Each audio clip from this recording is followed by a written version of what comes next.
I received the message during dinner. My children were there, laughing about something that had happened at Ethan's work. Chloe was serving more rice onto the plates. Everything seemed normal, perfect even. Then my phone vibrated. Get out now. Don't tell them anything. Unknown number. My heart stopped for a second. I looked at Ethan, who was still telling his story. I looked at Chloe, who was smiling as she listened. Neither of them had noticed a thing. "Mom, are you okay?" Ethan asked. "Yes, my love. I just need to use the restroom," I lied. I don't know why I obeyed that strange message. Something deep inside me was screaming that I had to. I left the house through the back door, like a thief in my own home. It was dark outside, cold. I stood there in the yard, wondering what on earth I was doing. Then I saw the lights. Police cruisers, 3 cars, approaching slowly down the street. No sirens, no noise, like ghosts. My blood ran cold. I ran to the back fence, where I could see without being seen. The police officers got out of their cars. They walked toward my house, toward the front door. They knocked. I heard Ethan's voice from inside. "Who is it?" "Police. We need to speak with you." What happened next? My God. What I heard broke my soul into pieces. "Sir, we received a report. Your mother, Grace Miller, is a victim of family abuse. We have information that you are forcing her to sign documents, that you keep her isolated, that you control her money." Silence. Then Chloe's voice, nervous. "That's a lie. My mother-in-law is perfectly fine. She's right here, having dinner with us." "Could we speak with her?" Of course, Mom." "Mom?" I heard them searching for me throughout the house, shouting my name, worried, desperate. But I already knew the truth. Someone had made that report. Someone who knew what was happening in my house. Someone who had realized what I myself had been denying for months.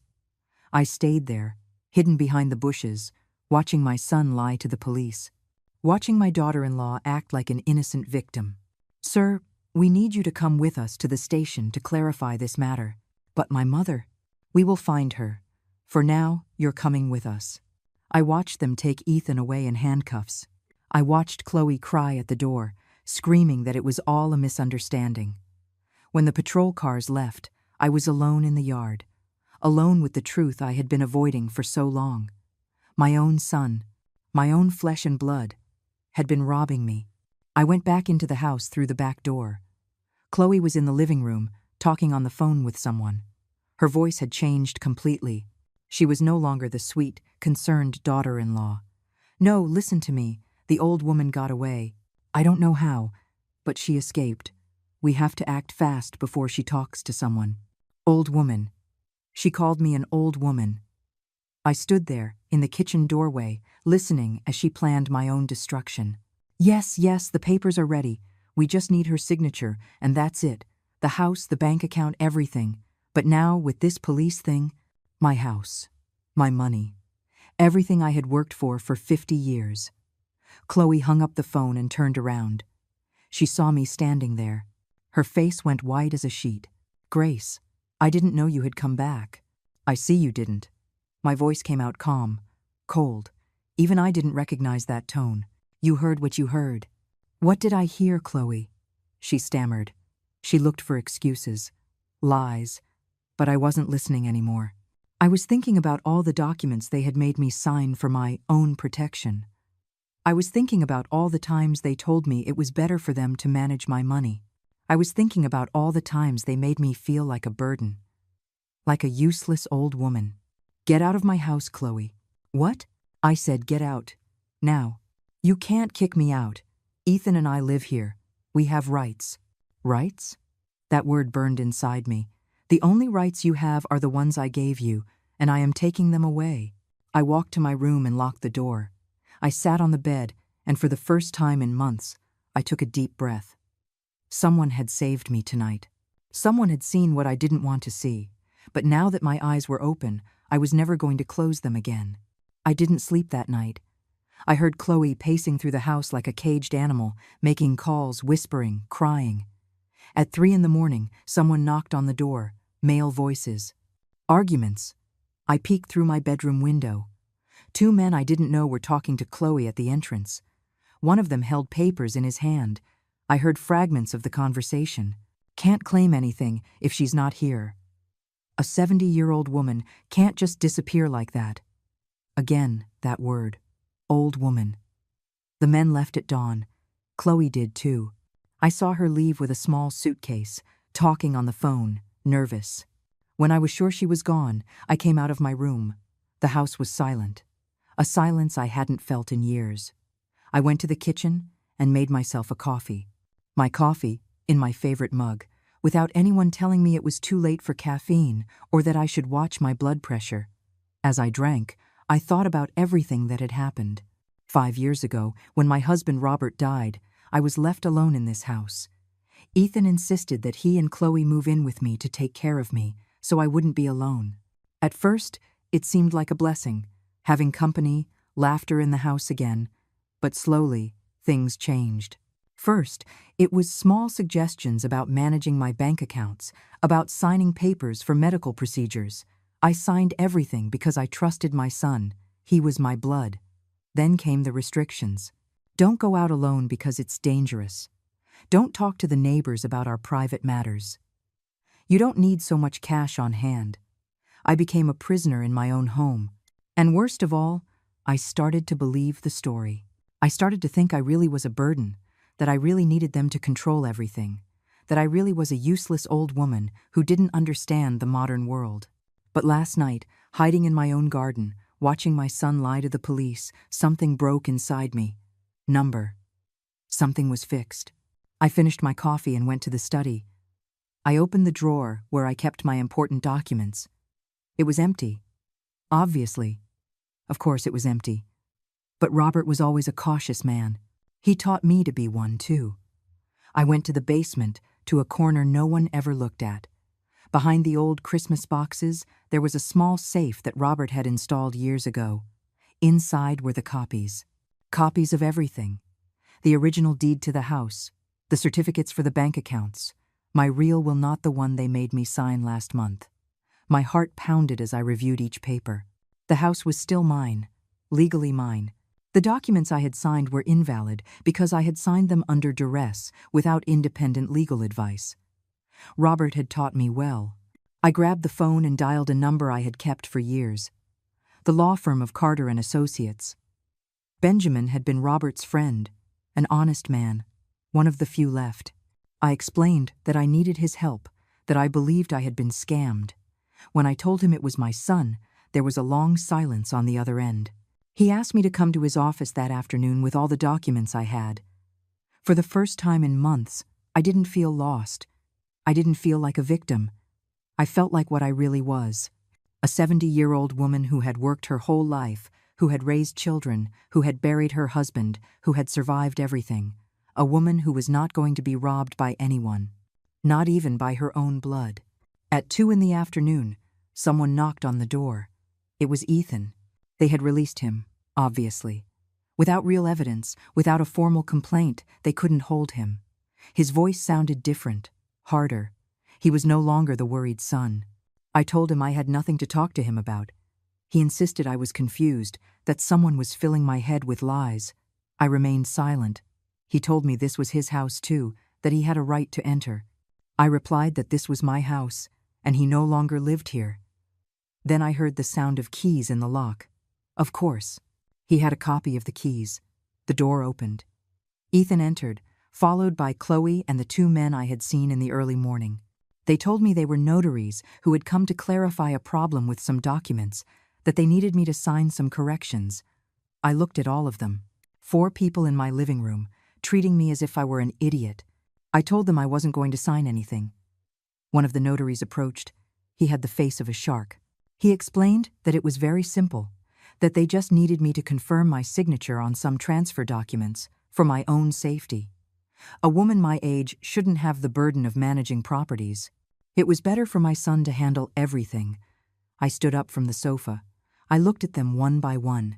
I reminded them that a woman my age had built this house with her own hands, had worked 12 hours a day for 30 years to pay for it, had raised 3 children, buried her husband, and survived everything life had thrown at her. And now, a woman my age was going to tell them something very clearly, Get out of my house.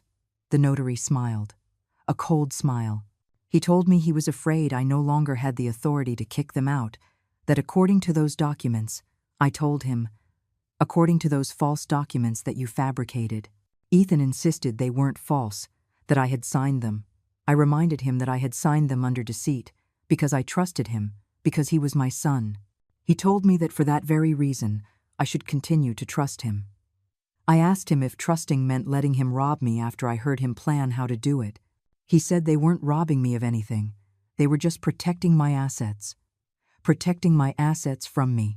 He told me I wasn't the same as before, that sometimes I got confused, that sometimes I forgot things. There it was. The lie they had been building for months. The only thing I had forgotten was who my son really was. I walked to the front door and opened it. I told them to leave, all of them. Ethan told me they weren't leaving, that this house was his too. I told him this house was mine, and that if they didn't leave, I would call the police. Chloe laughed bitterly. She asked if I was going to call the police like last night, that she had already seen they hadn't believed me. I asked her how she knew about last night. She turned pale. She had said too much. I understood immediately. She had made the report. She had called the police to incriminate Ethan, so that I would see, so that I would understand what was really happening. I told her yes, that I was crazy. Crazy with rage. And that crazy old women like me fight. No one moved for a moment. The four of them just stood there, as if they hadn't properly heard what I'd just said. Ethan was the first to react, approaching me with that condescending smile he had perfected over the last few months. He told me not to be ridiculous, that nobody was fighting anybody, that we were family. I replied that family doesn't steal. He insisted they weren't stealing from me. They were taking care of me. I asked if calling me a useless old woman behind my back was taking care of me. Chloe got nervous. Her eyes darted back and forth like a cornered animal. She said I didn't understand, that times had changed, that there were many scammers who took advantage of the elderly.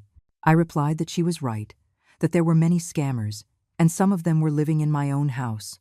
The shark-faced notary grew impatient. He told me we were wasting time, that either I signed those documents willingly, or they would have to seek other legal alternatives. I asked what alternatives. He explained that a woman my age, living alone, with episodes of mental confusion, could be considered for a psychiatric evaluation. For my own protection, of course. My blood ran cold in my veins. There was the real threat. If I didn't cooperate, they would declare me mentally incompetent. I asked about these episodes of mental confusion. He said my son had told them about my lapses, the forgetfulness, the times I got lost in the house, the conversations with people who didn't exist. I looked at Ethan, my own son, inventing lies about my mental health. I asked if he had told them that. He replied that it was the truth, that lately I had been very confused. He reminded me that just yesterday, I was talking to myself in the garden. I told him I wasn't talking to myself. I was listening to him betray me. He said, there I went again, the paranoia, the delusions. I fell silent for a moment. I understood their strategy. Everything I said in my defense they would use as evidence of my supposed madness, but I was no longer the scared woman from 2 days ago. I told them fine, that I understood perfectly, that I understood I needed legal protection. They all relaxed a little. Ethan told me he knew I would understand. I told him I understood perfectly, but that I needed legal protection from them. I walked to the phone and dialed Benjamin's number. He answered on the second ring. I told him I was at home and had unwanted visitors, that I needed him to come now. He asked if I was in danger. I told him I was in danger of being robbed. I hung up the phone. The four of them were looking at me with very different faces than 5 minutes ago. I told them they couldn't prevent me from getting legal advice. Ethan said of course not, but that it wasn't necessary, that we were family. I told him that families don't need fake notaries to rob each other. The shark-faced notary took offense, insisting he was a certified notary with credentials in order. I told him his credentials might be in order, but his intentions were not. Chloe went to Ethan and whispered something in his ear. He nodded. They told me they would wait outside until my lawyer arrived, so he could see they had nothing to hide. I told them not to go to the sidewalk, to get off my property completely. Ethan said fine, they were leaving, but this wasn't over. I replied, no, it wasn't over, that it would be settled legally. The four of them left my house, but they didn't leave. I saw them through the window, standing on the sidewalk, talking in pairs, making plans. I sat on my sofa and waited for Benjamin. For the first time in months, I was alone in my house without feeling scared, without feeling like I had to hide or ask for permission to move. This was my house, my space, my sanctuary, and no one was going to take it from me. Benjamin arrived 30 minutes later. A 60-year-old man, gray-haired, with the most honest eyes I had ever known. He asked if I was okay. I told him I was now. I told him everything, from the anonymous message to the conversation I had just had. I showed him the original documents I had found in Robert's safe. Benjamin reviewed each paper carefully. His face grew more serious with each page. He told me it was very serious, that they had tried to transfer the ownership of my house to Ethan's name, and also tried to make me sign a general power of attorney that would give them total control over my bank accounts. I asked if they could do that. He explained that not legally, not without my free and informed consent, and definitely not with those documents full of irregularities. He took off his glasses and looked at me directly. He asked if I wanted to press criminal charges against my son. The question hit me like a hammer blow to the chest. Criminal charges against Ethan? Against my own son? I told him I didn't know. He explained that it was understandable, that he was my son, but that what they tried to do was fraud, financial abuse of an elderly person, serious crimes. I asked what other options I had. He said we could protect my assets immediately, change all the locks, revoke any power of attorney I had signed before, and establish legal protective measures to prevent them from trying again. I asked what would happen if they tried to have me declared mentally incompetent. He assured me that with these documents and his testimony, it would be very difficult. Besides, we could request an independent psychiatric evaluation that would prove my full mental capacity. I was quiet, thinking. I asked him how much money was in my accounts. He checked some papers and told me that according to the latest statements he had there, approximately $250,000 between the savings account, certificates of deposit, and accumulated pension. I couldn't believe what I was hearing. Ethan had told me we barely had enough for basic expenses. That's why he needed to manage everything. He had lied to me. I had enough money to live comfortably for the rest of my life. I felt as if a huge weight had been lifted from my shoulders. I was not poor. I was not a burden. I was not dependent on anyone. I asked him what I needed to do. He explained the plan. First, go to the bank tomorrow morning to change all the passwords and authorizations. Second, hire a locksmith to change all the locks on the house. Third, review my will to ensure it truly reflected my wishes. I asked what would happen next. He said that then we would wait to see what they did, and we would be prepared for anything. There was a knock on the door. It was Ethan again. He shouted from outside that my lawyer was gone, that we could talk peacefully. I shouted back that he hadn't left, that he was still here. Benjamin went to the door and told him that he was Mrs. Miller's lawyer, that she did not wish to speak with him at that moment. Ethan asked who he was to prevent him from speaking with his mother. Benjamin replied that he was her legal representative and that she had clearly expressed she did not wish to receive visitors. There was silence from the other side of the door. Then we heard footsteps walking away. Benjamin asked me if I was prepared, because this was just the beginning. I asked if they would be willing to go very far. I looked out the window. Ethan and Chloe were getting into their car, but they weren't leaving. They just stayed there, waiting. I told Benjamin that yes, I was prepared. But I had no idea what would come next. I had no idea how far they would be willing to go to get what they wanted. That night, I didn't sleep a wink. Every noise woke me. Every shadow that passed by the window put me on alert. At 3 a.m, I heard someone trying to open the back door. I got up without making a sound and peeked through my bedroom window. It was Ethan, my own son, trying to break into my house like a thief in the early morning. He tried his keys. Obviously, they didn't work. Benjamin had brought a locksmith that very afternoon, and we had changed all the locks. I saw him walk around the house, checking the windows. He tried to force the kitchen window. I grabbed the phone and dialed the emergency number. 911. What is your emergency? There's someone trying to break into my house. Do you know the person? I was silent for a second. Yes, it's my son. Your son? Does he live in the house? Number, not anymore. Ma'am, are you in immediate danger? I looked out the window again. Ethan had stopped trying the windows and was now talking on the phone to someone. I don't know. We're sending a patrol car immediately. I hung up and kept watch from the window. Ethan finished his call and left, as if he had known I had called the police. 5 minutes later, the patrol car arrived. The officers knocked on the door. I explained the situation. They took note of everything. They told me I could file a formal complaint if I wanted. Ma'am, do you have a safe place to stay tonight? This is my house. I'm not leaving. We understand, but maybe it would be more prudent. I am not leaving my house. They left, but they told me they would patrol the area during the night to keep an eye out. The next day, Benjamin arrived early. How was your night? I told him about Ethan's nocturnal visit. His face turned serious. Grace, this is escalating. It's not just about money anymore. Now they are willing to use intimidation. What do you suggest? That we speed everything up. Let's go to the bank right now. We went in Benjamin's car. The whole way, I had the feeling we were being followed. A silver car stayed 2 cars behind us from the moment we left my house. At the bank, the manager greeted us with a worried face. Mrs. Miller, it's so good to see you. Your son was here yesterday, very worried because you hadn't appeared. My son was here? Yes. He said you had an episode of confusion and had gotten lost. He wanted to check your accounts to see if you had made any strange transactions. I looked at Benjamin. Did you give him access to my information? No, of course not.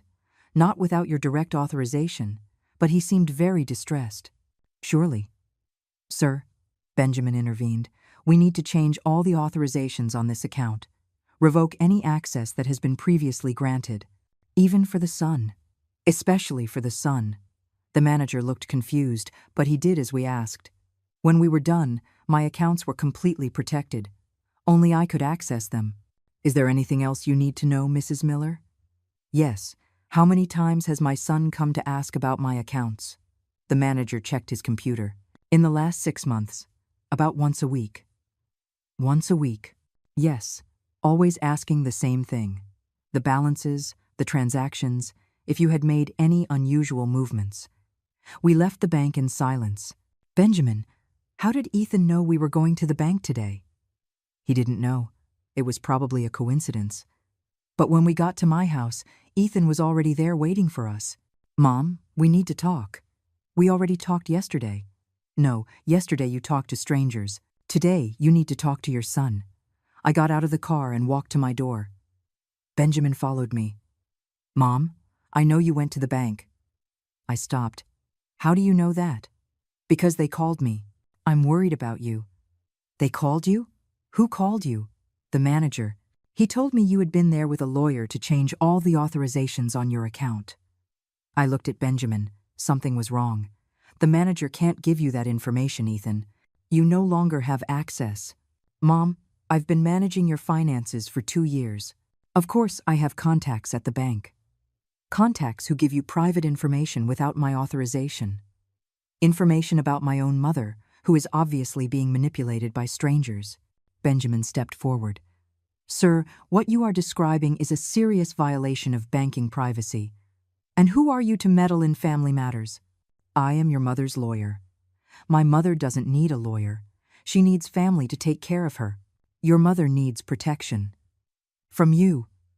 Ethan laughed, a humorless laugh. Protection from me? I'm the one who has been taking care of her for years. I'm the one who sacrificed to come live with her when she was left alone.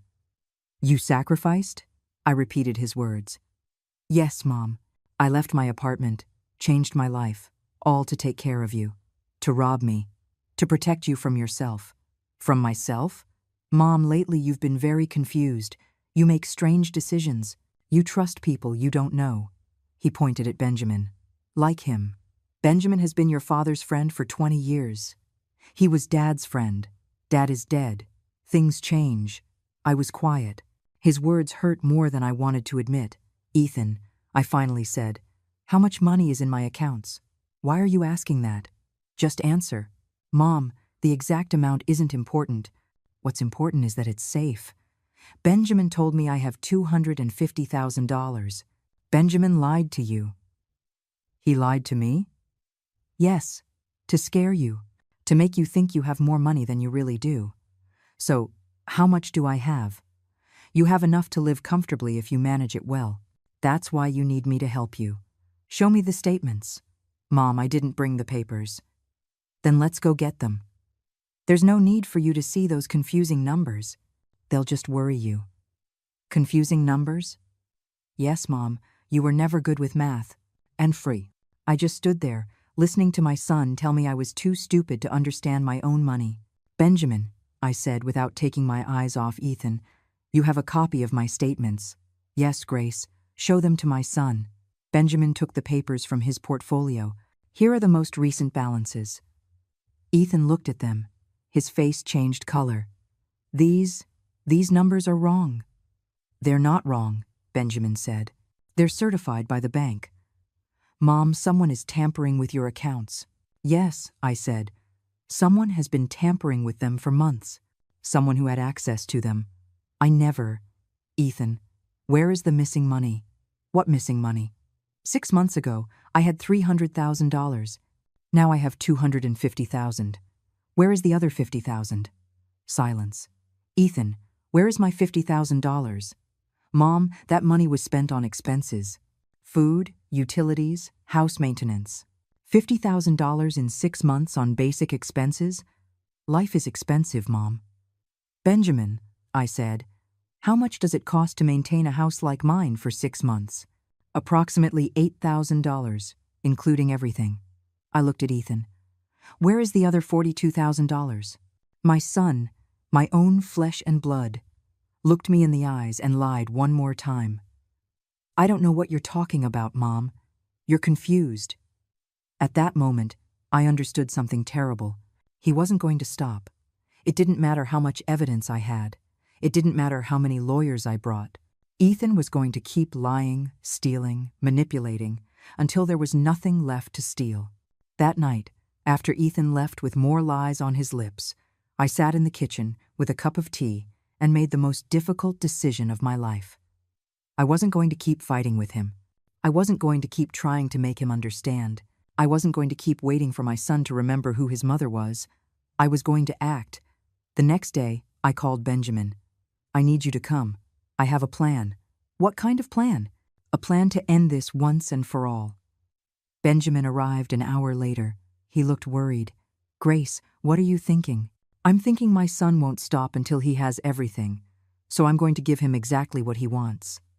I don't understand you. He wants my house. He wants my money. He wants to control my life. Yes. Well, he's going to be left with nothing. Benjamin took off his glasses and looked at me carefully. Grace, are you thinking of disinheriting him? I'm thinking of something more radical than that. I explained my plan. Benjamin listened in silence, nodding his head from time to time.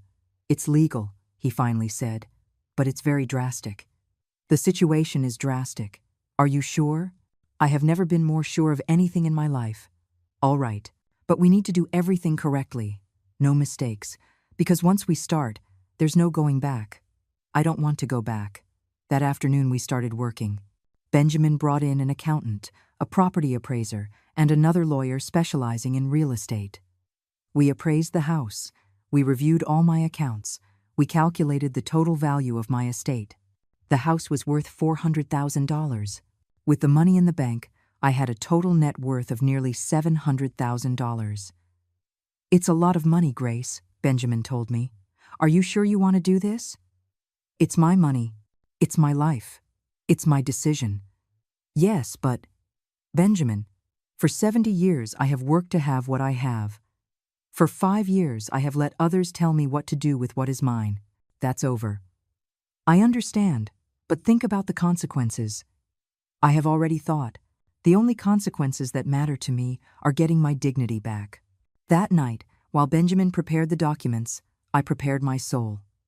I sat in the living room where I had raised my children, where I had celebrated birthdays, Christmases, graduations, where I had cried when Robert died. This house held 50 years of memories, 50 years of life. But it also held the last 5 years of lies, humiliation, and betrayal. And I couldn't live with that anymore. The next day, Ethan showed up again, as if he had a radar for knowing when I was making important decisions. "Mom, we need to talk." "We have nothing left to talk about, Ethan." "Yes, we do. I came to apologize." That surprised me. "Apologize?" "Yes. I've been thinking about what you said yesterday. You're right. I've been too controlling. I've been making decisions without consulting you. I was quiet, waiting. I want you to know that everything I've done has been out of love, because I worry about you." "Out of love?" "Yes, Mom, out of love." "Is stealing $50,000 love?" "I didn't steal anything. I used that money to improve the house, to pay for your medical expenses, to—" "For what, Ethan?" "To take care of you." "Show me the receipts." "What receipts?" "The receipts for the medical expenses, the receipts for the house improvements, the receipts for all that money you spent taking care of me." Silence. "Mom, I didn't keep all the receipts." "You didn't keep receipts for $50,000? "Some got lost." "Ethan, where is my money?" "I already explained." "You didn't explain anything. You told me lies." He came closer to me. He put his hands on my shoulders. "Mom, I'm worried about you. I think you should see a doctor." "A doctor?" "Yes, a specialist. Someone who can help you with the confusion." "What confusion?" "Mom, lately you say things that don't make sense. You accuse your own family of terrible things. You hide from us. You talk to strange lawyers. Benjamin isn't strange. You've known him since you were a child. He was different before. Now he's being used to manipulate you." "Who is manipulating me?" "I don't know. Someone who wants to take advantage of you. Someone who is filling your head with crazy ideas." I broke free from his hands. "Crazy ideas like I have a right to my own money? Crazy ideas like your family wants to rob you? Ethan, do you think I'm crazy?" "I think you're confused. I think you need help." "What kind of help?" "Professional help, maybe. Maybe you need to be in a place where they can take better care of you." There it was, the final threat. If I didn't cooperate, they were going to have me committed. A place like where? Like a residence. A nursing home. "It's not a nursing home, Mom. It's a specialized care facility." "And who is going to decide I need to be there?" "The doctors. And the family." "You?" "If necessary, yes." I stood there, looking at my son. The baby I had carried for 9 months. The child I had taught to walk, to talk, to read. The young man I had sent to college. The man I had celebrated when he got married. And now he was threatening to take away my freedom. "Ethan," I said very slowly, "get out of my house." "Mom, get out, now. I'm not leaving until we talk like adults."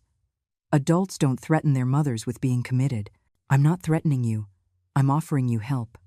Your help already cost me $50,000. I don't need any more. Mom, if you don't accept help voluntarily, we will have to look for other options." "We?" "Chloe and I. And the doctor? We've already spoken." "You've already spoken with a doctor?" "We spoke with a specialist in geriatrics. We explained your situation."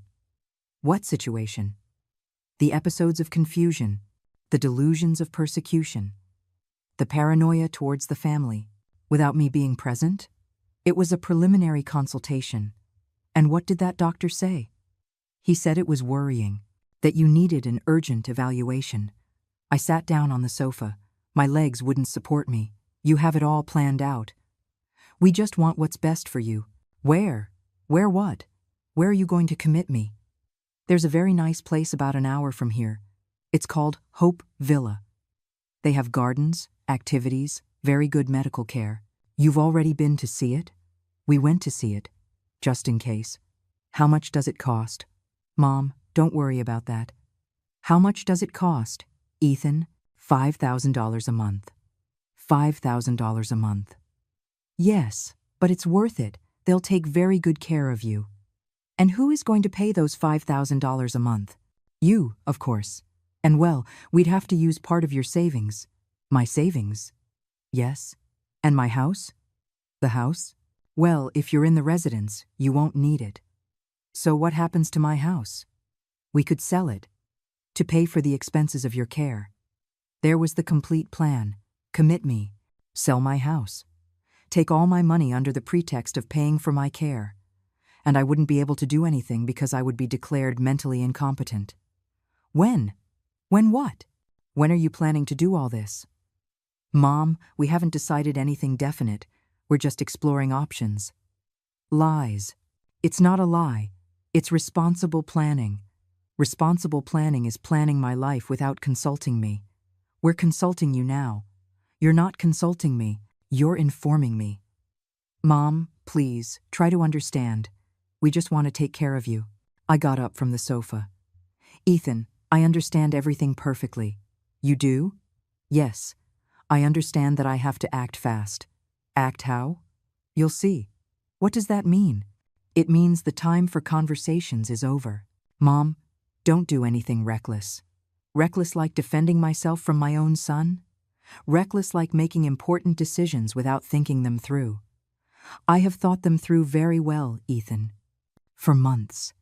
What decisions? You'll find out. I walked to the door and opened it. Now get out of my house. And don't come back until I invite you.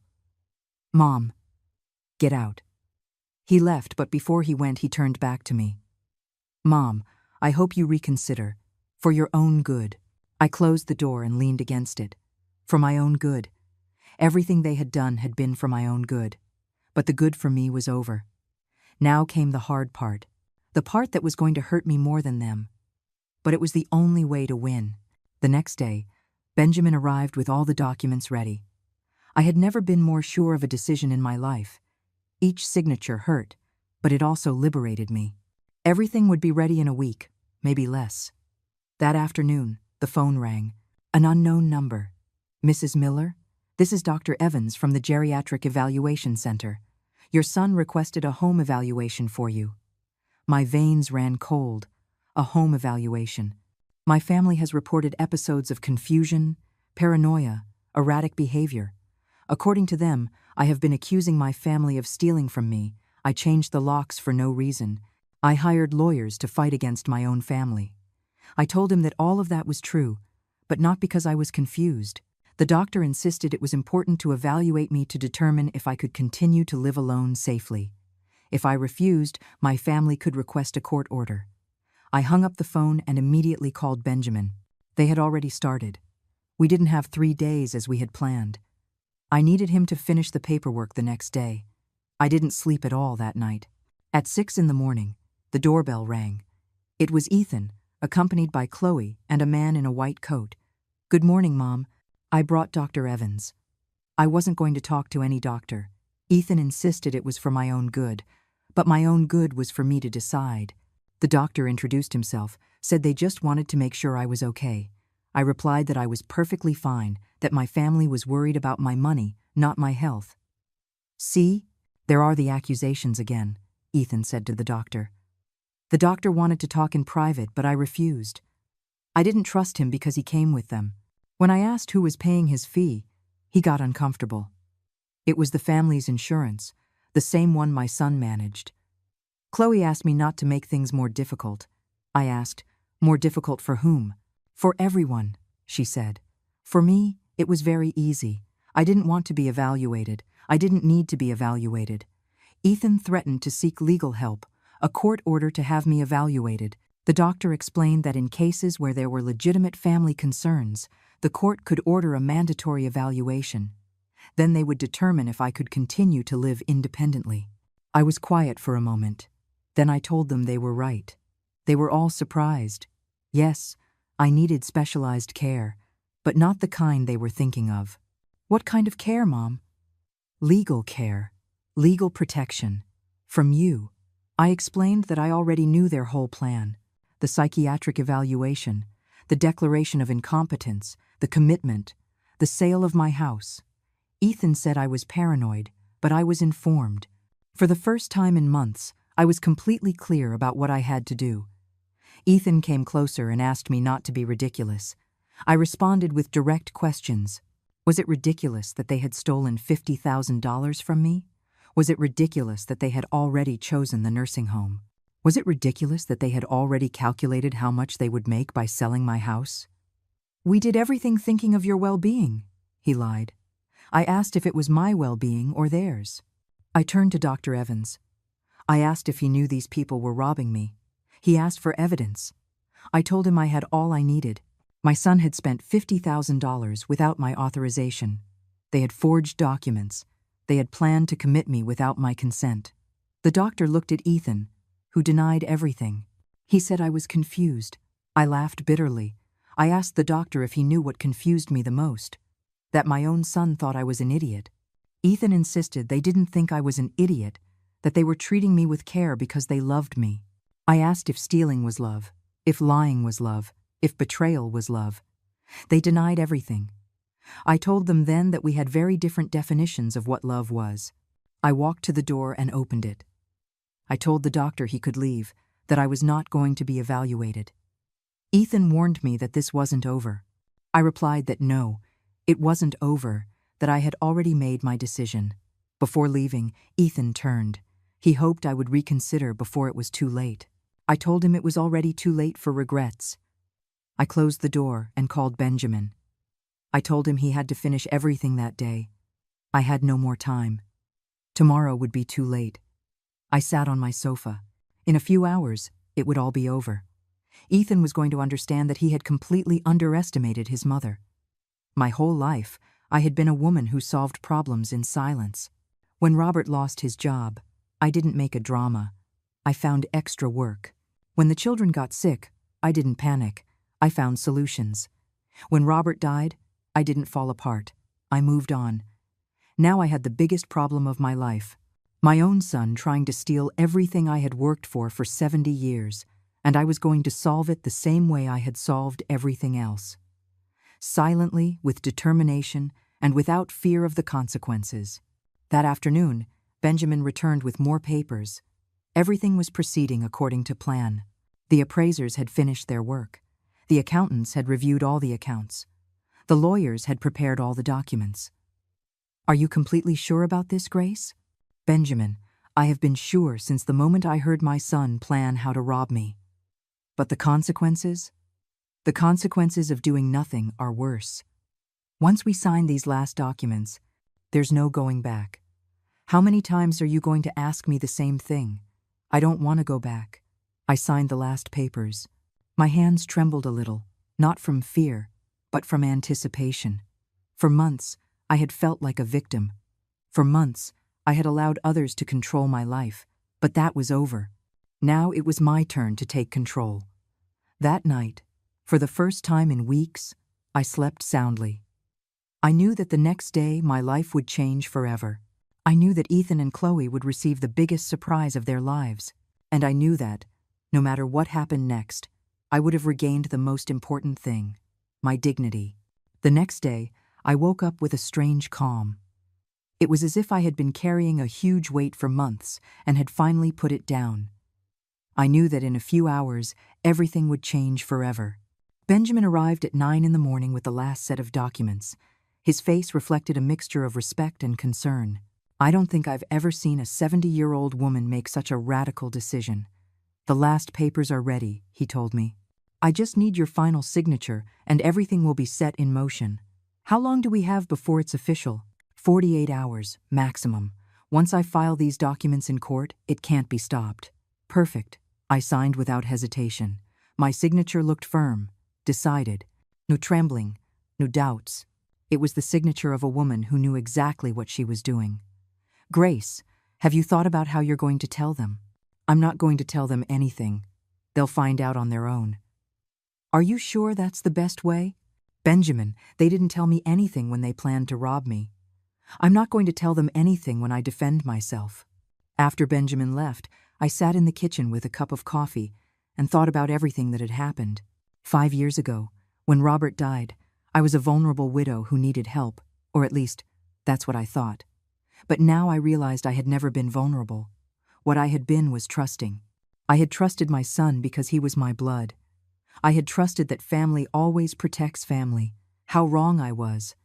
Robert always told me that blood doesn't guarantee loyalty, that you have to earn respect, even from your children.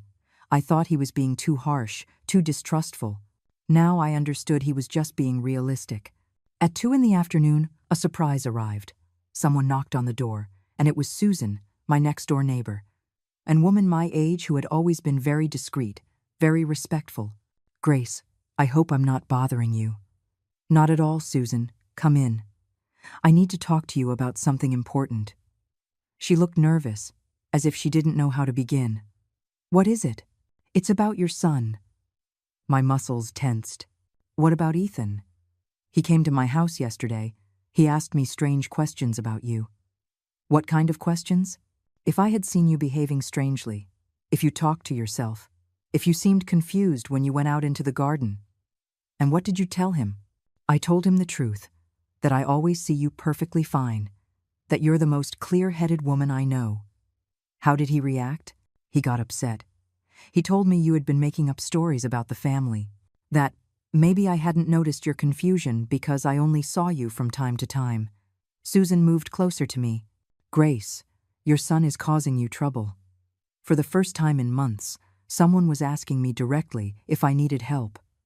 Someone who had no interest in my money, no hidden agenda. "Yes, Susan, he's causing me a lot of trouble." "What kind of trouble?" I told her everything. From the missing money to the plans to have me committed. Susan listened in silence, shaking her head with indignation. "That boy always seemed odd to me," she finally said. "Ever since he was a kid. Too interested in material things. Do you remember?" "Of course I remember. When he was 10, he sold his younger brother's bicycle without permission. Robert had to go get it back and grounded him for a month. I didn't remember that incident. Or maybe I hadn't wanted to remember. And now what are you going to do?" "I've already taken action, but I can't tell you the details yet. Do you need help? Do you need a place to stay if things get ugly?" "Thank you, Susan, but I can handle this." "Are you sure? Completely sure?" After Susan left, I thought about her offer. It was comforting to know I had allies, that I wasn't completely alone in this. But it also confirmed something important. If Ethan was visiting neighbors to look for evidence of my supposed mental confusion, it meant the plan to have me committed was more advanced than I thought. I had no time to lose. That night, I called Benjamin. "Have you filed the documents yet?" "I'm filing them first thing in the morning." "Can't they be filed today?" "Grace, the court is already closed. But early tomorrow, I promise." "Okay, but do it first thing. Did something happen?" "Ethan is visiting the neighbors. He's building a case to have me declared mentally incompetent." "What kind of questions is he asking?" "If they see me confused, if I talk to myself, if I behave strangely." "And what are they telling him?" Susan told him the truth, that I'm perfectly fine. "That's good." "Yes, but I'm worried he's looking for other neighbors, people who maybe don't know me as well." "Grace, even if he found someone who said something negative, it's not enough for a declaration of incompetence. He needs medical evidence. He already has a doctor willing to evaluate me. A doctor who hasn't even examined you. A doctor he is paying." "Exactly. That's why he won't have credibility in court." "Are you sure?" "I'm sure. But anyway, tomorrow we file everything, and it won't matter what he does." I hung up the phone and prepared for what could be my last quiet night in a long time. The next day, Benjamin kept his promise. At 8 in the morning, he called to confirm that all the documents had been officially filed. "It's done, Grace. There's no turning back now." "Perfect. When will they find out?" "This afternoon. Maybe tomorrow morning." "How will they find out?" "They will receive official notifications, by certified mail and by courier." "And then?" "Then they will have to decide what to do." At 3 in the afternoon, I was in the garden watering the plants when I saw the courier truck arrive. The driver knocked on the door, delivered a large envelope, and left. 30 minutes later, another courier arrived, and then another. From my window, I could see the envelopes piling up at the door of the house next door, where Ethan and Chloe were now temporarily living while they resolved my situation. At 5 in the afternoon, I saw Ethan's car arrive. He got out running, picked up all the envelopes, and went into the house. 15 minutes later, he came out running again, got in his car, and drove off at high speed. An hour later, he returned with Chloe and another man I didn't recognize. Maybe a lawyer. I saw them arguing at the entrance for several minutes. They were making exaggerated gestures, pointing towards my house, looking very agitated.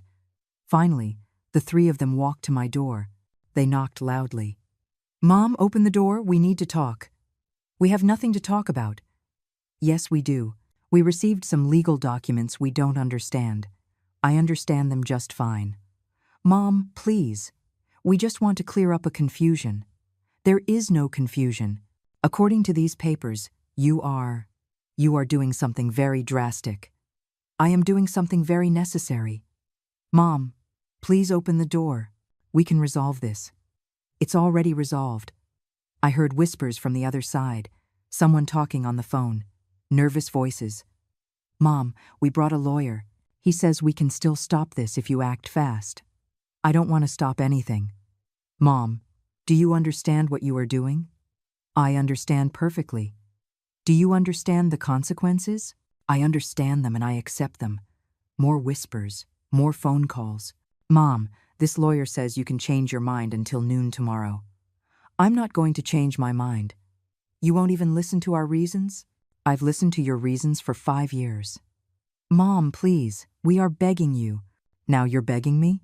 "Yes, we are begging you to reconsider." "Like I begged you not to rob me?" Silence. "Like I begged you to respect me?" More silence. "Like I begged you to treat me like your mother and not like an enemy." "Mom, it's too late for begging now." I heard them walk away from the door, but they didn't leave. They stayed in the garden, talking in low voices with the lawyer. I peeked through the window and saw them making more calls. They looked desperate, and they had every reason to be desperate, because what they had just discovered was going to change their lives forever, and there was nothing they could do to stop it. That night they didn't leave. I saw them through the window, camped out in the garden like soldiers in enemy territory. Ethan paced back and forth talking on the phone. Chloe sat on the steps crying. The lawyer reviewed papers with a flashlight. At 11 o'clock at night, they knocked on the door again. Ethan's voice sounded different. It was no longer authoritarian or condescending. It sounded scared.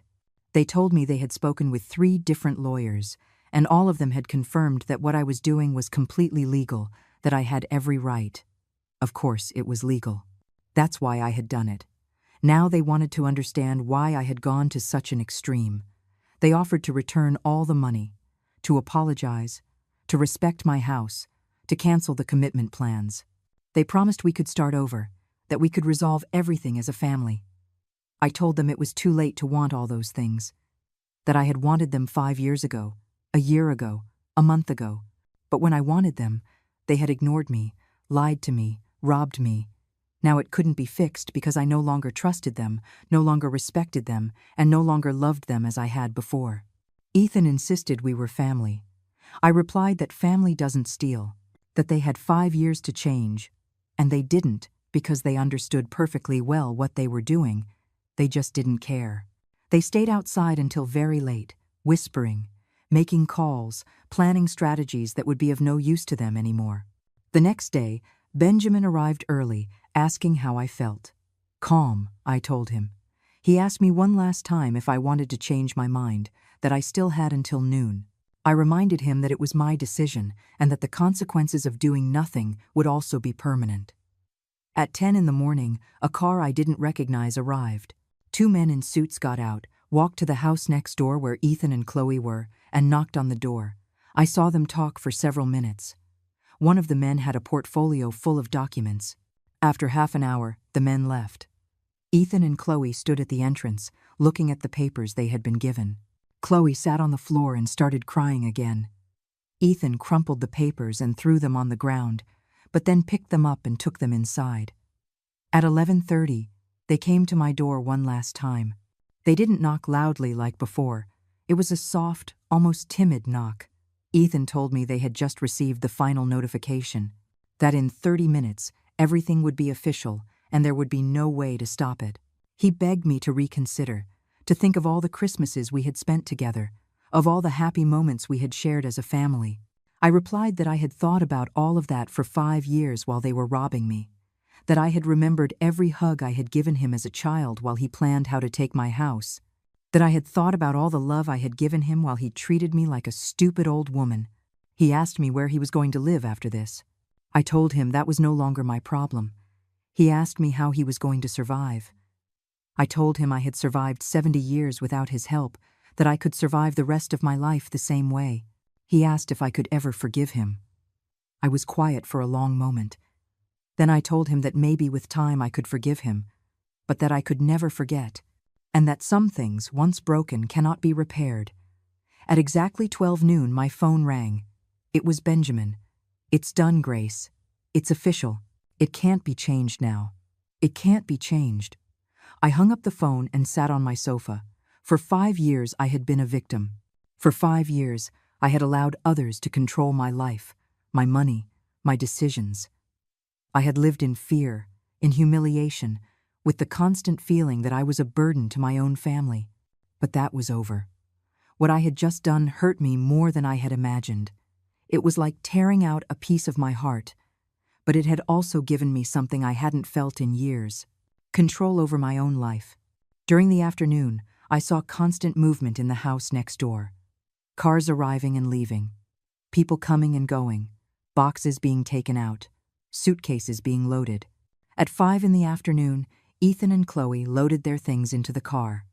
Before leaving, Ethan walked to my door one last time. He didn't knock. He just stood there for several minutes. I was watching from the window. Our eyes met. I saw something in his face I hadn't seen in years. It was a mixture of sadness, respect, and perhaps a little admiration. He had completely underestimated his mother. He had thought I was a weak old woman who would let herself be robbed without a fight. He had discovered I was a strong woman who was willing to sacrifice everything to regain her dignity. He got in the car and they drove away. I stayed in my house, alone for the first time in 5 years.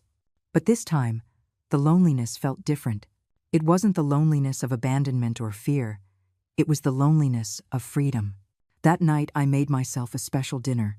I ate at my table, with my favorite dishes, without anyone telling me it was too late to eat or that I should watch my diet. I had a glass of wine without anyone reminding me I shouldn't mix alcohol with my medication. It was my house, my food, my life, and for the first time in years, it was completely mine. The next day, Susan came to visit me. She had seen all the movement, the cars, the boxes. She asked if I was okay. I told her I was better than okay. I told her I was finally free. She asked me what had happened exactly. I explained that I had made a very difficult but very necessary decision, that I had done something that had hurt me a lot but had given me back control of my life. Susan looked at me with a mixture of curiosity and admiration. She told me that for months she had noticed something wasn't right, that I seemed sad, scared, as if I were hiding something, but that now I looked different. I looked like the Grace she had known years ago, before Robert died. Strong, determined, free. I told her I had recovered something I thought I had lost forever: my self-respect. That afternoon I received a call from an unknown number. It was Ethan. His voice sounded tired, defeated. He told me he understood why I had done what I did, that he had had time to think and realize they had crossed lines they should never have crossed. He apologized, not because he expected me to change my mind, but because he needed me to know he was sorry. I told him I appreciated his apology, but that some things are beyond forgiveness. That what they had done had not just been stealing money or lying. They had stolen my dignity, my autonomy, my right to be treated as a complete human being. He asked if we could ever have some kind of relationship again. I told him I didn't know, that maybe with time, maybe if he proved with actions and not just words that he had truly changed, but that depended on him, not on me. He said he understood, that he respected my decision, and that he hoped I would be happy. I hung up the phone and thought. For 70 years, I had put the needs of others before my own. I had been a good wife, a good mother, a good neighbor, always giving, always sacrificing, always putting family first. But it was time to put myself first. And that was exactly what I had done. 3 weeks passed after Ethan and Chloe left. 3 weeks of silence, of peace, of waking up every morning without fear that someone would go through my things or control my decisions. 3 weeks of remembering who I had been before, becoming a victim of my own family. During those days, many people came to visit me. Benjamin would stop by regularly to make sure I was okay. Susan would bring coffee in the afternoons, and we would sit in the garden and talk. Other neighbors who for years had been mere acquaintances came by to ask how I was doing. It was strange to discover I had more support than I had imagined. For 5 years I had felt completely alone, but it turned out that the loneliness had been artificially constructed by those who wanted to isolate me to better control me. One Tuesday morning, I received an unexpected visit. It was Sarah, Ethan's younger sister, whom I hadn't seen in over 2 years. She arrived with red eyes from crying and trembling hands. "Mom, I need to talk to you." "Come in, honey." She sat on the sofa where she had so often played as a child. She looked lost, confused, as if the world she knew had suddenly changed. "Mom, Ethan told me what happened." "What exactly did he tell you?" "He said you made a very drastic decision, that you did something that left them with nothing." "Did he tell you why I made that decision?" "He said you had differences over the management of your finances." "Differences? Is that what he called theft?" Sarah turned pale. "Theft!" I told her everything, from the anonymous message that saved me that night to the plans to have me committed to take over my entire estate. I showed her the documents that proved the missing money, the forged signatures, the lies built up over years. "Mom, I didn't know any of this." "You never suspected?" "I thought it was normal for Ethan to help you with your finances. I thought it was the right thing to do after Dad died." "Helping is not the same as stealing. What exactly did you do?" I explained my decision. Her face went through all possible emotions: surprise, disbelief, admiration, sadness. "Mom, that's incredible." "Incredibly good or incredibly bad?" "Incredibly brave." She was quiet for a long moment. "Do you know what hurts the most?" "What?" "That for 2 years I didn't come to visit you because Ethan told me you were very depressed, that you didn't want to see anyone, that it was better to leave you alone." "He told you that?" "Yes. He told me you had become very antisocial after Dad's death. They isolated me on purpose, Sarah, so no one would notice what they were doing." "Can you forgive me for not coming?" "You have nothing to be forgiven for. They lied to you, too. Can you forgive Ethan?" The question everyone was asking me. The question I asked myself every night. "I don't know, honey. Forgiveness is something that is built over time, and with actions, not with words." "What's going to happen now?" "Now I'm going to live." "How?" "The way I should have always lived. Free." Sarah stayed with me all afternoon. We cooked together, something we hadn't done in years. She helped me rearrange some furniture. She told me about her work, her plans, her dreams. It was like getting back a daughter I had lost without realizing it. When she left, she hugged me tightly. "Mom, I'm proud of you." "Why?" "For defending yourself, for not letting them defeat you. I learned something important, Sarah." "What?" "That respect is not begged for, it is demanded." That night, alone in my house, I thought about everything that had happened.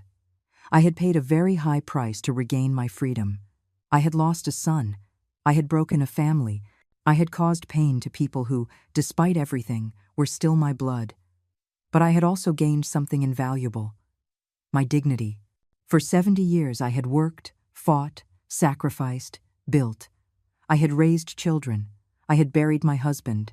I had survived losses, illnesses, disappointments. I had been strong when others needed me to be strong. And when I finally needed that strength for myself, I found it. I found it the exact moment I decided I would rather lose everything than continue to be treated without respect. I found it when I understood that some battles must be fought, even if they hurt. I found it when I stopped being a victim and became the protagonist of my own life. The next day, as I was watering the plants in my garden, I saw a familiar car park in front of my house. It was Ethan. He got out alone, without Chloe, without lawyers, without hidden plans. He walked towards me slowly, with empty hands, with his head down. "Mom, can I talk to you?" It's your house too. Number, it's not my house anymore. I understand that now. He stood several feet away, as if he didn't dare to get any closer. I came to tell you something. I'm listening. I came to tell you that you were right. About what? About everything. About defending yourself. About not trusting me. About doing what you did. And I came to tell you that I'm going to spend the rest of my life trying to be the son I should have been from the beginning. How? I don't know yet, but I'm going to find a way. Ethan, actions speak louder than words. I know. That's why I'm not going to ask for your forgiveness with words. How are you going to ask for my forgiveness? With actions? For as long as it takes. He was quiet for a moment. Can I ask you something? Ask. How did you find the courage to do what you did? It wasn't courage, Ethan. It was necessity. Necessity? The need to remember who I am. And who are you? I am Grace Miller. I am 70 years old. I have worked my whole life. I have loved. I have lost. I have survived. And I will not allow anyone, not even my own son, to take away the dignity it took me 70 years to build. Ethan nodded slowly. Will you ever be able to forgive me? Forgiveness is earned, Ethan. And it's earned with time, with respect, with consistent actions. Will you give me that chance? I will give you the chance to show who you really are. Thank you. He left without another word. No empty promises, no dramatic pleas. Just with the understanding that he would have to rebuild trust from scratch. That night, I sat on my porch watching the sunset. My house was silent, but it was a chosen silence, not an imposed one. My money was safe in accounts that only I controlled. My future was in my hands, not in the hands of others. I had learned something fundamental, that it's never too late to defend yourself. That age is no excuse to accept mistreatment. That real love includes respect, and without respect, love becomes another form of abuse. Thank you for listening to my story. And if you have ever felt anything similar, know that you are not alone. Know that you have more strength than you imagine. And know that I would rather sleep under the stars than live in a house without dignity. Because in the end, the only thing we truly own is the respect we have for ourselves. And that, no one can take from us, unless we let them.